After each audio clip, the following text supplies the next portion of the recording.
और जवाब में यूक्रेनी अटैक। जी हां, पिछले करीब 14 महीनों से कुछ इसी अंदाज में जंग जारी है।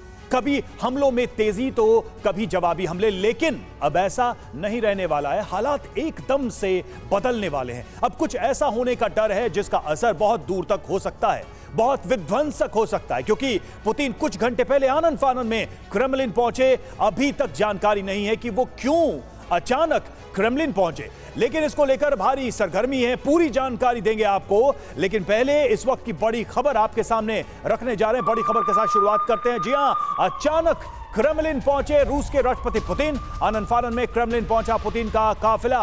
पहले से नहीं था पुतिन का क्रेमलिन का कोई कार्यक्रम।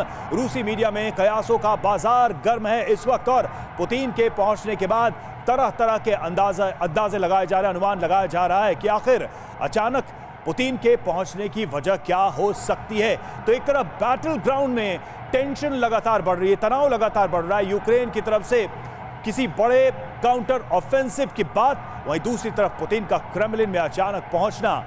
ये सारे संकेत बहुत कुछ कहते हैं, जिसको लेकर मीडिया में कयास लगाया जा रहा है।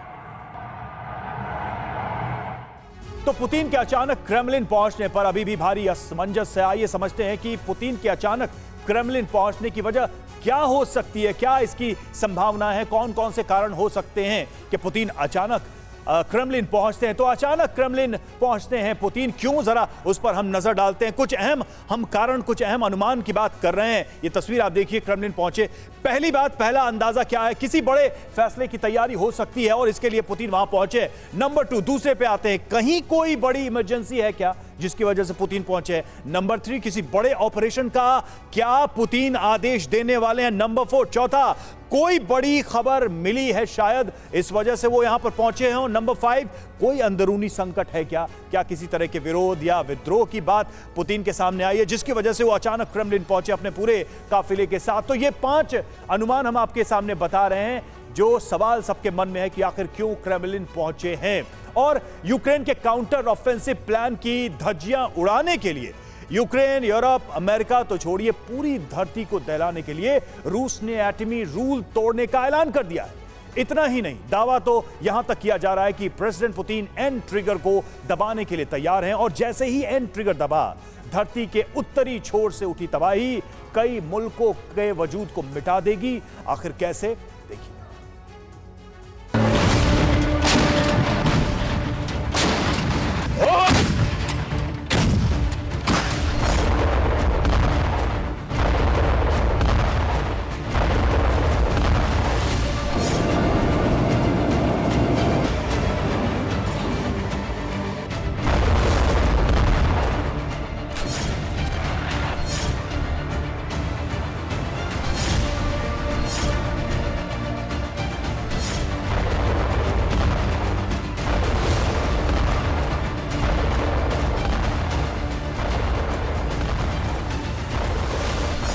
जिस बम से महाविनाश होता है, जिसके एक प्रहार से बेहिसाब तबाही मच सकती है, जो बम इंसानी वजूद के लिए सबसे बड़ा खतरा है,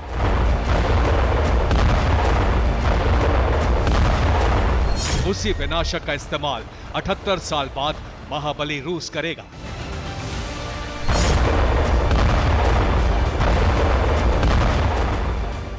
रूस यूक्रेन जंग के बीच सबसे पहले परमाणु ट्रिगर प्रेसिडेंट पुतिन दबाएंगे।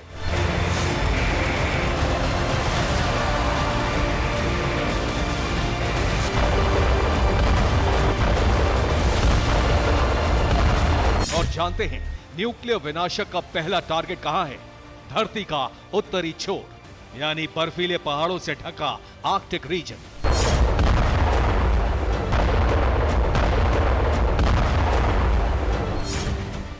भले ही आपको यकीन ना हो, मगर रूसी राष्ट्रपति पुतिन ने न्यूक्लियर लॉ को बदल दिया है, नो फर्स्ट यूज पॉलिसी को भी ब्रेक कर दिया है। और यह दावा हमारा नहीं बल्कि पुतिन के बेहद करीबी का है, रूस की सुरक्षा परिषद के डिप्टी चेयरमैन दिमित्री मेदवेदेव का है, जिन्होंने अपने ताजा बयान में यह ऐलान किया है कि बीते 30 सालों तक हमने जंग टालने की कोशिश की, लेकिन हम पर युद्ध थोपा गया है। पश्चिमी देश लगातार हमारे साथ नाइंसाफी कर रहे हैं, जिसके चलते टकराव तेजी से बढ़ा है और अब दुनिया न्यूक्लियर वॉर के मुहाने पर खड़ी है। मगर एक बात साफ है कि रूस पहले परमाणु हथियार इस्तेमाल करने को तैयार है और प्रेसिडेंट पुतिन ही सबसे पहले परमाणु बटन दबाएंगे।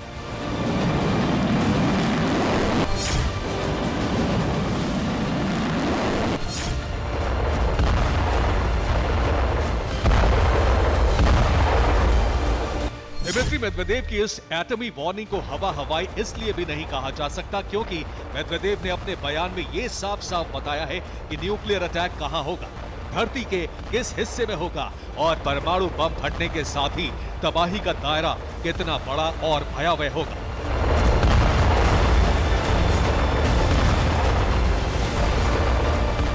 दरअसल रूस के पूर्व राष्ट्रपति और प्रधानमंत्री रह चुके मेदवेदेव ने यूक्रेन, यूरोप या फिर अमेरिका पर एटमी अटैक की धमकी नहीं दी है, बल्कि धरती के उस इलाके में परमाणु विस्फोट की चेतावनी दी है जो बर्फ की मोटी चादर से ढका रहता है, जहां का तापमान -60 डिग्री से भी कम रहता है, जहां इंसानी वजूद ना के बराबर है।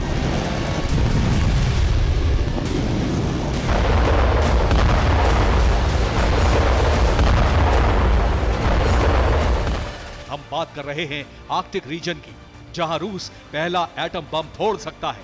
धरती के इस बर्फिस्तान से फर्स्ट न्यूक्लियर वॉर का आगाज कर सकता है, क्योंकि दिमित्री मेदवेदेव ने यह भी कहा है कि रूस के एटमी प्रहार के बाद धरती का पारा 5000 डिग्री सेल्सियस तक पहुंच जाएगा। 350 मीटर प्रति सेकंड की रफ्तार से शॉक वेव चलेंगी।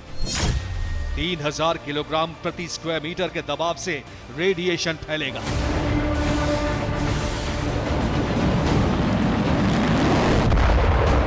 जरा सोचिए, महज एक परमाणु बम फोड़ने से ऐसा मंजर होगा, तो फिर रूस ने अपने सबसे विनाशक हथियार का इस्तेमाल दर्जनों की तादाद में किया तो क्या होगा? यकीन मानिए, आर्कटिक जैसा बर्फिस्तान चंद घंटों में ही पिघल जाएगा। बर्फ पिघलने से समंदर का जल स्तर बढ़ जाएगा, जिसका नतीजा प्रचंड सुनामी। आपको बता दें कि 16.5 मिलियन किलोमीटर स्क्वायर के दायरे में आर्कटिक रीजन फैला हुआ है। ऐसे में अगर रूस ने 50 मेगाटन वाले जार बम का इस्तेमाल किया, जो एक थर्मोबैरिक एरियल बम है जिसके आगे दर्जनों न्यूक्लियर बम की कोई हैसियत नहीं है, तो थर्मल रेडिएशन का असर 100 किलोमीटर तक फैलेगा। 100 किलोमीटर के दायरे में भारी तबाही मचेगी। 2450 मीटर मोटी बर्फ की चट्टानें पिघल जाएंगी। एयर ब्लास्ट के चलते तेज रफ्तार से हवाएं चलेंगी। एयर प्रेशर बढ़ने से बर्फीले पहाड़ ध्वस्त हो जाएंगे।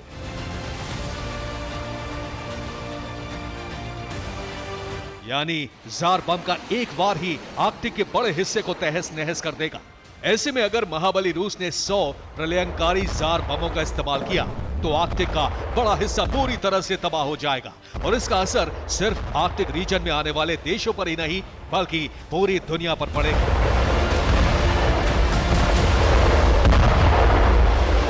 और इस तरह के परमाणु हमले की आशंका इसलिए भी बढ़ रही है क्योंकि मेदवेदेव की धमकी के बाद से ही रूस ने नॉर्वेजियन सी और बैरेंट्स सी में अपने Tu-160 परमाणु बॉम्बर उड़ाए हैं। इतना ही नहीं, अगले 24 घंटे में रूस नॉर्वेजियन और बैरेंट्स सी में न्यूक्लियर एक्सरसाइज का भी आगाज करने वाला है, जिसमें रूस के न्यूक्लियर विनाशक अपनी ताकत की नुमाइश करेंगे।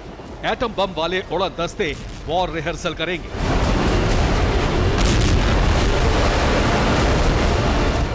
मतलब साफ है कि अब रूस न्यूक्लियर वॉर की तैयारी कर चुका है। परमाणु बम कहां फटेगा, कैसे फटेगा, इसका भी खाका तैयार कर लिया गया है। ऐसे में अगर यूक्रेन, यूरोप, नेटो या फिर अमेरिका की तरफ से कोई भी हिमाकत हुई तो प्रेसिडेंट पुतिन न्यूक्लियर ट्रिगर दबाने से भी नहीं हिचकेंगे, जिसका मतलब यह है कि आधी दुनिया से मानव जाति का नामो निशान मिट जाना। Bureau report, TV9 Bharatvarsh. तो नेटो और अमेरिका को जवाब देने के लिए पुतिन अपने एन प्लान के साथ तैयार हैं और मेदवेदेव की जो चेतावनी है वो इसी बात को कह रही है। इस बीच काउंटर ऑफेंसिव के लिए पूरी तरह से यूक्रेन तैयार नजर आ रहा है। पश्चिमी देशों ने यूक्रेन को डिलीवर कर दिए हैं सभी हथियार।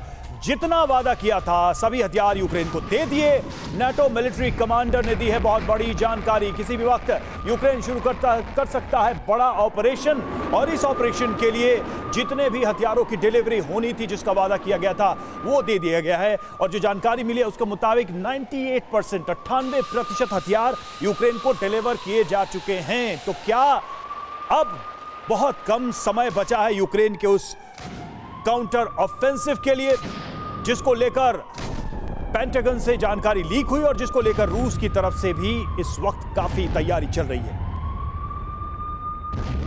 तो जैसा कि टीवी9 भारतवर्ष लगातार बता रहा है कि 30 अप्रैल की तारीख बेहद अहम है। आइए देखते हैं कि यूक्रेन की काउंटर ऑफेंसिव की पूरी तैयारी क्या है, ये प्लानिंग है क्या। दरअसल 98% हथियार डिलीवर हो चुके हैं, ये हथियार रेडी हैं। यूक्रेनी ऑपरेशन कभी भी, ये सवाल उठ रहा है। पश्चिम से सभी कॉम्बैट हथियार यूक्रेन पहुंच चुके हैं। जो भी तय हुआ था उसमें 98% की डिलीवरी हो चुकी है। काउंटर ऑफेंसिव के लिए अब यूक्रेन के पास पर्याप्त हथियार हैं। यूक्रेनी ऑपरेशन के बैकअप के लिए पाइपलाइन भी तैयार है।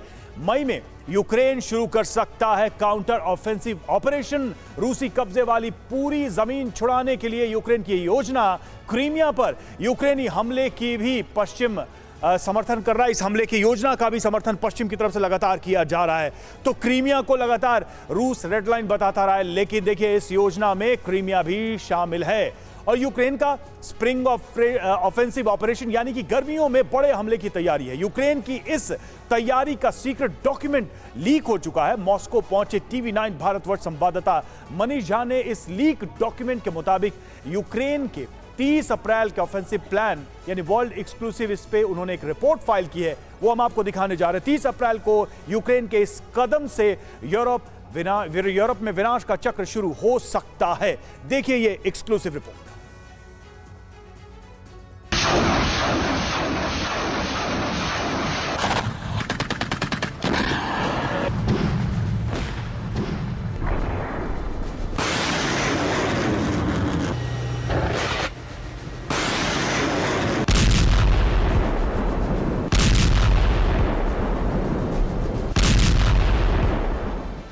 चौदह महीनों से बारूदी आग में झुलस रहे यूक्रेन ने अब स्प्रिंग ऑफेंसिव ऑपरेशन शुरू करने की तारीख तय कर दी है।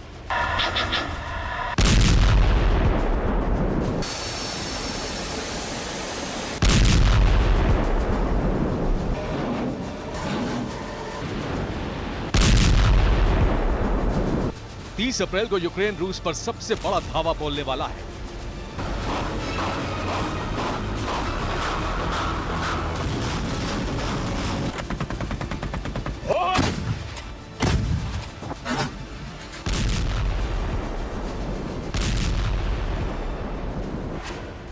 नेटो से यूक्रेन को हथियारों की सप्लाई हो चुकी है। रूस के कब्जे वाले क्षेत्रों की फ्रंट लाइन पर यूक्रेन ने अपने हथियार तैनात कर दिए हैं। 30 अप्रैल की तारीख आते ही नेटो देशों से मिले मिसाइल सिस्टम और टैंकों की खेप से रूस पर हमला बोलने का प्लान तैयार कर लिया गया है। रूस की राजधानी मॉस्को तक यूक्रेन ने अटैक करने का प्लान बनाया है।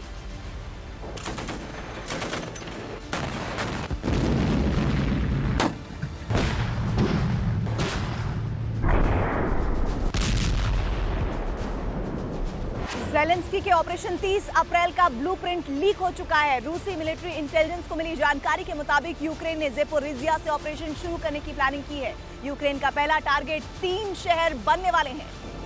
यूक्रेन की सेना ने रूसी ठिकानों पर हमलों की शुरुआत कर दी है। यूक्रेन की सेना अभी खेरसोन शहर के नजदीक नीपर नदी के पश्चिमी तट पर पोजीशन संभाले हुए है। नदी के पार पूर्वी तट पर रूस की सेना ने पोजीशन संभाल रखी है। यूक्रेन की सेना नदी के पश्चिमी तट से रूसी सेना के ठिकानों पर हमले कर रही है।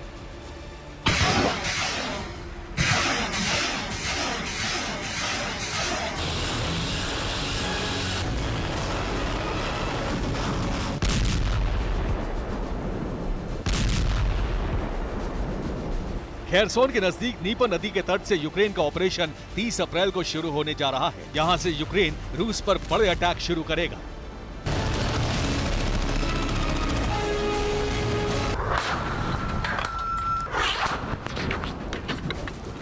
तीस अप्रैल का दूसरा फ्रंट ज़ेपोरिजिया शहर से शुरू होगा। ये शहर भी नीपर नदी के किनारे पर है।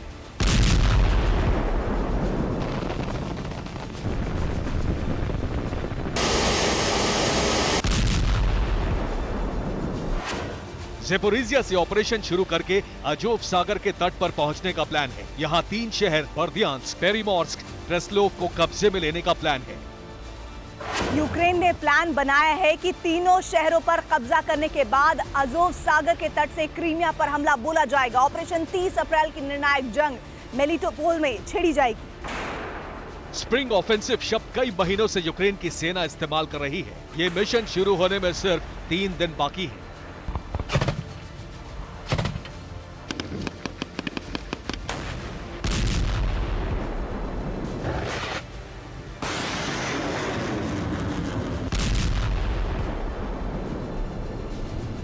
स्प्रिंग ऑफेंसिव यानी ऑपरेशन 30 अप्रैल में मॉस्को पर भी अटैक करने का प्लान तैयार किया गया है। 9 मई को मॉस्को में विक्ट्री परेड होनी है। रूस हर साल 9 मई को दूसरे विश्व युद्ध का विजय जश्न मनाता है। यूक्रेन के विक्ट्री परेड पर अटैक करने का प्लान बनाया गया है। ये हमला ड्रोन से किया जा सकता है। 2 दिन में मॉस्को के नजदीक विस्फोटक भरे 3 ड्रोन मिल चुके हैं। यूक्रेन रूस पर हमले का प्लान बीते 4 महीने से बना रहा है और इसको अंजाम देने की तारीख भी तय हो चुकी थी।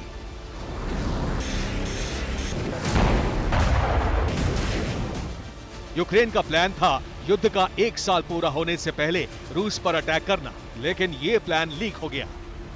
इसकी प्लानिंग की थी यूक्रेन की मिलिट्री इंटेलिजेंस विंग के प्रमुख मेजर जनरल किरिलो बोदानोव ने। 37 साल के इस युवा अफसर ने क्रीमिया से मॉस्को तक सिलसिलेवार धमाके करने का प्लान बनाया था। रूस की जमीन पर 200 से ज्यादा धमाके करने का प्लान तैयार था। अमेरिका बोदानोव के दफ्तर की जासूसी कर रहा था। अमेरिका को प्लान की खबर लग गई। व्हाइट हाउस ने तुरंत दखल देकर हमला करने का प्लान कैंसिल कर दिया। अमेरिका ने डर जताया कि हमले हुए तो पुतिन टैक्टिकल न्यूक्लियर वेपन चला देंगे।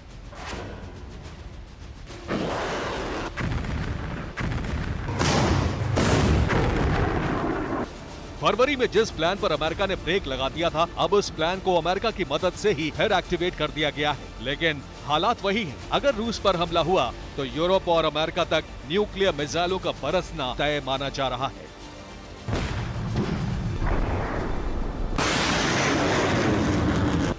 Bureau report, TV9 Bharatvarsh.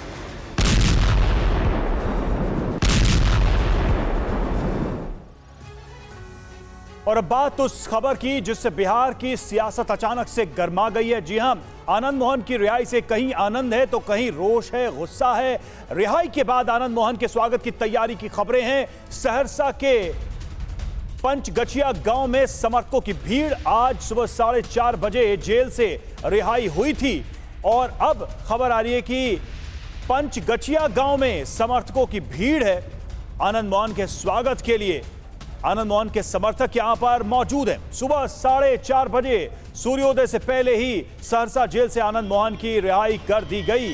वहां पर कई लोग बाद में पहुंचे जिनको सूचना थी उनके समर्थक के आनंद मोहन की रिहाई होगी, उनका स्वागत करने पोस्टर्स लगाए गए थे। लेकिन सुबह 4:30 बजे ही, इससे पहले कि किसी और को जानकारी होती, ये रिहाई हो गई। और उसके बाद अब खबर ये आ रही है कि सहरसा के पंचगछिया गांव में समर्थकों की काफी भीड़ है आनंद मोहन का स्वागत करने के लिए। रिहाई के बाद आनंद मोहन के स्वागत की तैयारी। बिहार की सियासत में आनंद मोहन का नाम अचानक से काफी चर्चा में हो गया है। जब यह रिहाई हुई उसके बाद ये देखिए, ये तस्वीर आप पंचगछिया की देख रहे हैं। स्वागत की तैयारी, भोज की दरअसल तैयारी, यहां पर फेस्ट की तैयारी है। समर्थकों में देखिए, ये देखिए टेंट लगाए जा रहे हैं, खाना बन रहा है यहां पर स्वागत द्वार बना दिए गए हैं। पंचगछिया गांव में घर को सजा दिया गया है। 15.5 वर्षों के बाद आनंद मोहन जी की जेल से आखिरकार रिहाई हो चुकी है और TV9 भारतवर्ष की टीम इस वक्त मौजूद है उनके पैतृक गांव में। वो गांव जिसने पिछले 15 सालों से होली, दिवाली, कोई तीज और त्यौहार नहीं मनाई है, लेकिन आज देखिए इस गांव के लोग होली मना रहे हैं। फूलों की होली, दिवाली, आज सब एक साथ। जी बिल्कुल, क्योंकि हम लोग जब से आनंद मोहन जी अंदर गए हैं, हम लोगों के अभिभावक तुल्य हैं वो, और हम लोगों के प्रेरणा स्रोत, हम लोग उनको आदर्श मानते हैं। और जब से वो गांव से जेल गए हैं तब से हम लोग होली दिवाली कुछ नहीं मनाए। जब से हम लोग सुने हैं कि नेताजी बाहर आ रहे हैं तभी से हम लोग खुशी मना रहे हैं। अच्छा। पूरा गाँववासी एकदम पूरा आनंद मना रहे हैं, बहुत हर्ष उल्लास हम लोग को। यहाँ के लोग उनको कलमबली मानते हैं। उनका सज़ा तो 2 साल पहले ही पूर गया, लेकिन उसके बावजूद उन्होंने प्रशासन का या जेल मंडल का सम्मान करते हुए जो उनकी रिहाई का वक्त आया, सब्र से इंतजार किए। ये जहाँ भी खड़े हो जाएंगे और हर एक जाति हर एक वर्ण के लोग, एक सिंगल ये राजपूत को लेकर के ये हम नहीं बोल सकते हैं, क्योंकि आज जो आ रहे हैं वो तो आप खुद देख सकते हैं यहाँ पे कि हमको लगता है 80% जो है ओबीसी SC ST से रहेंगे। इसलिए हर एक जाति इनके ऊपर जो है ये रहेंगे। पर्सनली ये नहीं हम कह सकते राजपूत का वोट ही इनके आप ही में आ सकते हैं। कृष्णैया जी की पत्नी जो भी कर रहे हैं उनका तो दुख बहुत बड़ा है, और जिस सजा नेताजी काट के निकल रहे हैं उसमें नेताजी कहीं कोई लेना देना नहीं। इस गांव में खुशियों का वक्त है। तमाम तरह के जो विशेषण या तमाम तरह के जो राजनीतिक संग्राम है, उस राजनीतिक संग्राम से इतर आज आनंद मोहन की रिहाई फाइनली हुई है, तो ये गांव आनंद मोहन के स्वागत की तैयारियों में जुटा हुआ है। कैमरामैन कुणाल के साथ रुपेश कुमार, TV9 भारतवर्ष, सहरसा, आनंद मोहन के गांव से। और आनंद मोहन की रिहाई पर ओवैसी का नीतीश पर बड़ा हमला। जी कृष्णैया की दोबारा हत्या कर रही है बिहार सरकार, ये कहा ओवैसी ने। नीतीश सरकार तुरंत फैसला वापस ले, ओवैसी ने मांग की है। बीजेपी के कई नेता फैसले के खिलाफ नहीं बोल रहे हैं। 2024 में कहेंगे नीतीश दलित के हत्यारे को छोड़ा, ये कहा ओवैसी ने।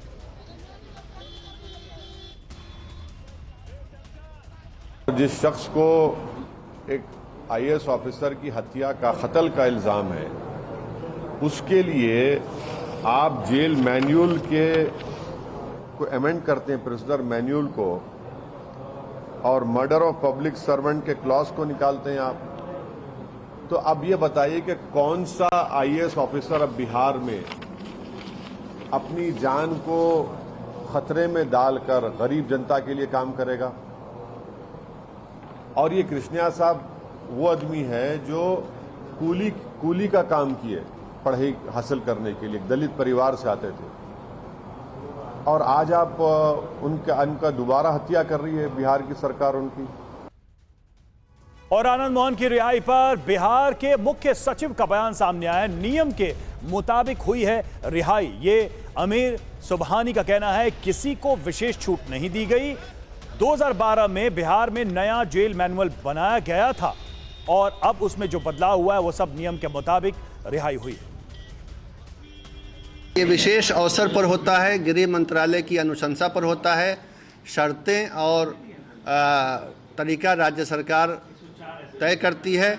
104 अभी तक छोड़े जा चुके हैं और एक राउंड के लिए और पहचान और तैयारी चल रही है। हम थोड़ा इधर आएंगे। अब मैं ये कहूँगा, जैसा मैंने बहुत विस्तार से बताया, ये एक सामान्य कानूनी और प्रशासनिक प्रक्रिया से हुआ है और इसको राजनीतिक रंग नहीं दिया जाना चाहिए। ये मेरा अपना व्यक्तिगत विचार है कि इसमें राजनीति का अंश नहीं डालना चाहिए। सामने कोई पूछ रहे थे कुछ। और अब बात सूडान के संकट मोचक की। सूडान में हालात बेहद खराब हैं और वहां फंसे भारतीयों को निकालने के लिए मोदी सरकार ने ऑपरेशन कावेरी शुरू किया। इस ऑपरेशन के तहत सूडान से भारतीयों को जद्दा लाया जा रहा है, फिर जद्दा के रास्ते भारत पहुंचाए जा रहे हैं। पूरे ऑपरेशन की देखरेख के लिए प्रधानमंत्री मोदी ने अपने मंत्री को जद्दा भेजा है, जो लोगों को सुरक्षित वतन वापसी करा रहे हैं। पूरे ऑपरेशन की जानकारी देंगे। अब कितने लोग सूडान से लाए गए हैं ये भी आपको बताएंगे, लेकिन सबसे पहले इस वक्त की जो अहम खबर है, बड़ा अपडेट है इससे जुड़ा हुआ, वो आपको बता देते हैं। सूडान से आज 246 भारतीयों को वापस लाया गया है। इस वक्त की अहम जानकारी इस पूरे मामले से जुड़ी। 246 भारतीयों को वापस लाया गया। ऑपरेशन कावेरी के जरिए भारतीयों को लाया गया है। C-17 विमान भारतीयों को लेकर मुंबई पहुंचा। तो C-17 विमान से ये सभी भारतीय वतन वापस लौट आए हैं। ऑपरेशन कावेरी के तहत 246 भारतीयों को मुंबई वापस लाया गया है। 3000 के करीब भारतीय सूडान में फंसे हैं। एक एक करके सभी को जद्दा के रास्ते भारत वापस लाया जा रहा है। ये जो आप तस्वीरें देख रहे हैं इस वक्त उन तमाम भारतीयों की जिनको इस वक्त लाया गया है सूडान से, आज जिनको भारत वापस लाया गया है। और सूडान में फंसे भारतीयों को वापस लाया गया, ये जानकारी हम आपको दे रहे हैं। अब तक सूडान से लाए गए कुल भारतीयों की बात करें तो 1100 भारतीय वहां से निकाले जा चुके हैं। जद्दा के रास्ते अब तक 613 लोग भारत पहुंच चुके हैं। जिद्दा के रास्ते सभी भारतीयों को वापस लाया जा रहा है। ऑपरेशन कावेरी के तहत तो 613 लोग भारत आ चुके हैं, 1100 सूडान से निकाले जा चुके हैं और भी जो लोग फंसे उनको इस ऑपरेशन के तहत वापस लाया जा रहा है देश।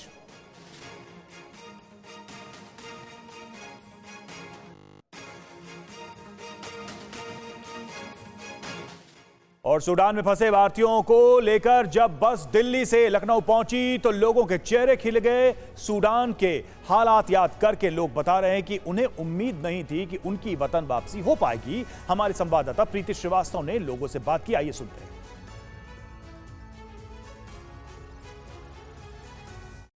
समय हम उसी बस में मौजूद हैं जहां पर ऑपरेशन कावेरी के तहत उत्तर प्रदेश के लोगों को दिल्ली से अब लखनऊ लेके पहुंच चुकी है ये पहली बस। यहां पर जो लोग सूडान में फंस चुके थे उनको सरकार ने ऑपरेशन कावेरी के तहत यहाँ पर भारत लेकर आई है और अब ये लोग उत्तर प्रदेश के अपने जिन जिन जिलों के ये लोग हैं उनको वहाँ तक पहुँचाया जाएगा। क्या स्थिति है वहाँ की अभी? स्थिति बहुत ख़राब है वहाँ पर। अभी आपस में दोनों सेना टकरा रहा है और खाने का बहुत दिक्कत है वहाँ। रात में दिन में भी गोलीबारी चल रहा है वहाँ ज़्यादा।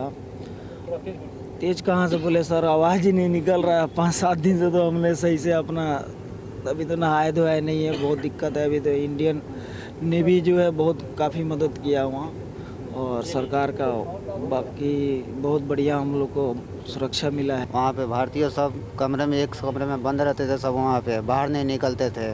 अंदर ही जो बनता था उसी में खाते थे। वहाँ पे बाहर निकलना बहुत मुश्किल हो गया था। वहाँ के RSF वाले घुस आते थे रूम में आ जाते थे, वो गन पॉइंट पर रख के सामान लूट लेते थे, मोबाइल ले गए, पैसे ले गए। वहाँ पे हम लोग को बाहर निकलना दुश्वार हो गया था। रूम में ही रहते थे, रूम में ही बंद रहते थे वहाँ में 24 घंटे। कैसे निकले वहाँ से? कितना मुश्किल था वहाँ से भारत तक का सफ़र तय कर पाना? बहुत मुश्किल था, जान बचा के कैसे भी आए। जितनी कंपनी की गाड़ी थी, हम लोग की 7 गाड़ी थी, वो ले गए, पैसा ले गए, सबका मोबाइल ले गए। ना तो खाने पीने का कोई सुविधा कुछ नहीं मिल रहा था। बाजू में इतनी गोलियां चल रही थी जैसे अब, और वहाँ लूटपाट भी बहुत ज़्यादा है, बहुत ज़्यादा ही लूटपाट है। गन के लगा के शरीर पे मोबाइल दे दो, पैसा दे दो, जो भी है दे दो। ये सब बहुत ज़्यादा ही है। मोदी जी हैं तो सब मुमकिन है, बाबा है हमारे, सब विश्वास था हम लोग का हमारे सरकार पे। बाकी कोई हम लोग को विश्वास था पूरा कि हाँ मोदी जी हैं तो मुमकिन है। हाँ जी, मोदी हैं तो मुमकिन है। ये बताइए कितना मुश्किल सफ़र आप लोगों ने तय किया वहाँ से लेके यहाँ तक का? बहुत मुश्किल से तय किए थे। सूडान से पोर्ट तक बहुत मुश्किल से आए हैं। वहाँ से जब हमारे नेवी आर्मी लोग जब पहुँचे तब से हम लोग को अच्छा लगा। वहाँ से हम लोग अच्छे से लेके आए। घर वालों से बात हो पाई थी क्या इस बीच? हाँ, इस बीच बात हो रही थी। हाँ जी। क्या कहते थे घर वाले जब आप फोन करते थे? अब वो यही बताते थे, अब ज़्यादा बता देंगे तो घबरा जाएंगे, इसलिए थोड़ा नॉर्मल में बताते पड़ता था, तसल्ली के लिए थोड़ा उनको। अब घर पे बात करो तो बोलते थे क्या परेशानी हो रहा है तुम्हें, तो हम लोग यही बोलते थे परेशानी कोई वो नहीं है, जो परेशानी हम झेल रहे हैं। और घर पे इसीलिए किसी बच्चे से नहीं बताते थे कि मुझे एक टाइम खाना मिल रहा है, 2 रोटी मिल रहे हैं, ये सब चीज़ें नहीं बताते थे। जो ऑपरेशन चलाया ऑपरेशन कावेरी, उसके बारे में क्या कहें? सरकार जो ऑपरेशन कावेरी चलाई बहुत ही अच्छा चलाई, जिससे लोग भारतीय जितने वहाँ फंसे थे आ चुके, नहीं तो कोई आ नहीं पाता। वहाँ की सरकार की चलती, वहाँ की चलती तो कोई नहीं आ पाता।